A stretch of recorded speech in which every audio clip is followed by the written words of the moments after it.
Ask most people how South Africa's roads feel right now, and the answer is usually the same. Tense, unpredictable, and increasingly unsafe.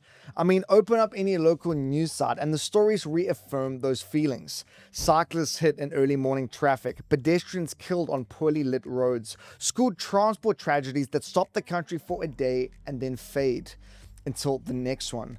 And so it raises a broader question here. Are the roads actually becoming more dangerous, or is something else shifting beneath the surface?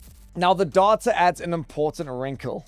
During the festive season, a period marked by heightened policing and enforcement on the roads, fatal crashes fell by 5% year on year. And as expected, our Transport Minister credited the improvement to increased visibility, roadblocks, and arrests.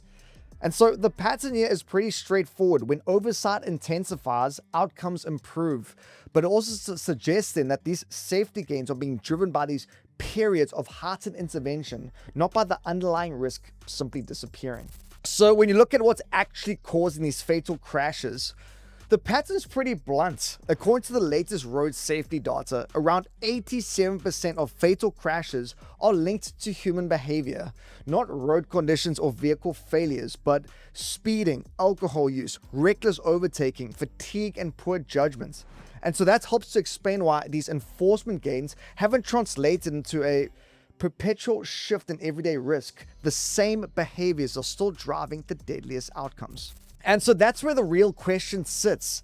If behavior is the problem and enforcement is the only thing that is reliably changing outcomes, how far could we or should we push this? Do safer roads require constant pressure, more policing, more checkpoints, tougher penalties until behavior slowly shifts? Or is it too naive to expect enforcement alone to rewire human behavior? Either way, the numbers suggest that progress is possible. Whether it's sustainable without permanent enforcement is the harder question.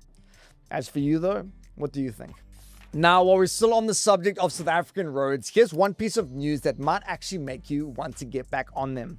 If you're sitting in a car right now, pause. If you're at a petrol station, put that nozzle back in its holder. And if your tank's nearly empty and you're heading out this evening, maybe hitch a ride or dust off the bicycle, because South Africa is heading for its cheapest fuel prices in 4 years.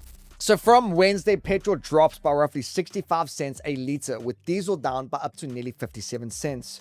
Now, what's driving this isn't policy shift or a miracle, it's the rand.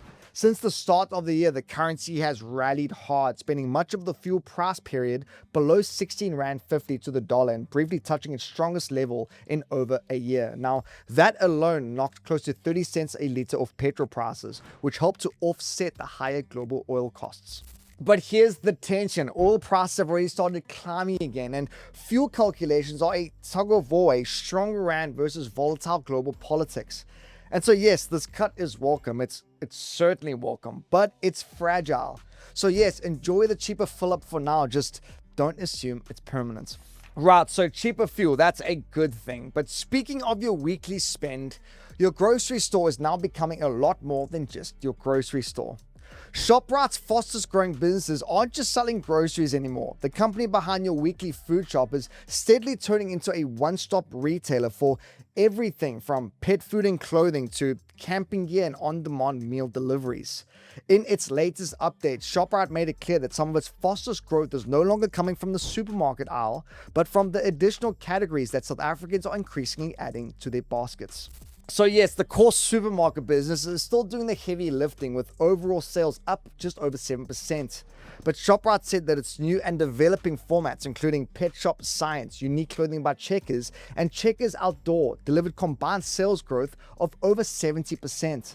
Now 60/60 alone is still growing at roughly 35%, pointing to a shift in how people shop as convenience and time become increasingly important factors alongside price. And so that's the biggest shift here. Shoprite isn't just trying to sell you cheaper food, it's trying to own more of your everyday spend across more moments of your week. You know, groceries on Sunday, pet food midweek, clothing for your kids, and wine on Friday. The upside is convenience and scale. The pressure, though, is on execution. But for now, though, the strategy is working, and most of us are living inside it without even realizing. And before we cruise on to our bagel bite of the day, here's a couple other headlines worth knowing.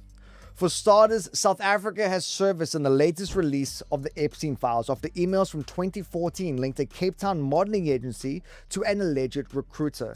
Now, the correspondence references a proposed overseas placement, though key details remain unclear.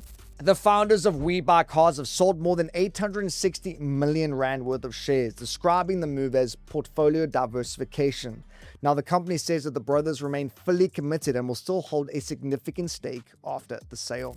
And Joburg's residents and businesses are facing billing chaos after the city's core SAP systems went offline, with payments not reflecting for weeks. Now, officials warn that the issue affects over 1 million accounts and could delay February's bills. And just a quick side note, if you're enjoying the show, please can I ask that you like and subscribe. It goes a long way. Furthermore, if you haven't done so already, be sure to join our WhatsApp channel where we will send you a daily message with a link to today's show so you never miss it. The link to that is either in our description below or our bio. Get involved. And on to our bagel bite of the day. Let's see what you got. The question is, which part of the brain is primarily responsible for decision making and impulse control? Is it A, cerebellum, B, hippocampus, or C, prefrontal cortex? We'll give you the answer at the end of the show. South Africa's coastline is having a brutal summer. Rough seas, crowded beaches, and a steady stream of drownings and near misses. And in the background of many of those rescues is the same organization, quietly doing the work most of us hope we'll never need. You see, in many countries, ocean emergencies are handled by a fully funded Coast Guard, permanent crews, state equipment, and guaranteed budgets. Now, South Africa doesn't really have that. Instead, much of that responsibility falls to the National Sea Rescue Institute, or NSRI, a volunteer network of lifeboat crews, beach patrols, medics, and rescue swimmers operating from bases across the coastline and major inland waterways.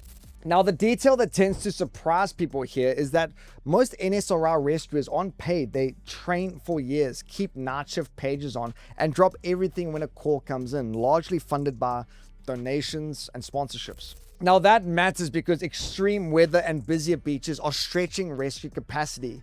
The sea isn't getting any safer and the rescues aren't slowing down, and so a system built on volunteers only works if the public understands and supports it. And so if you'd like to support that work, whether by volunteering, donating, or simply learning more, you can find out everything you need to know on their website at nsri.org.za. And as for that bagel bite, the answer is the prefrontal cortex, the part of the brain that weighs consequences, reins in impulses, and stops you from sending that message, eating that second slice, or saying yes to that third coffee. And my friends, that's it for today's show. Thanks so much for tuning in. Be sure to join our WhatsApp channel if you haven't done so already. Otherwise, I hope you guys have a great day further. Be kind to one another, and we'll catch you all tomorrow for the next round of the good stuff. God bless.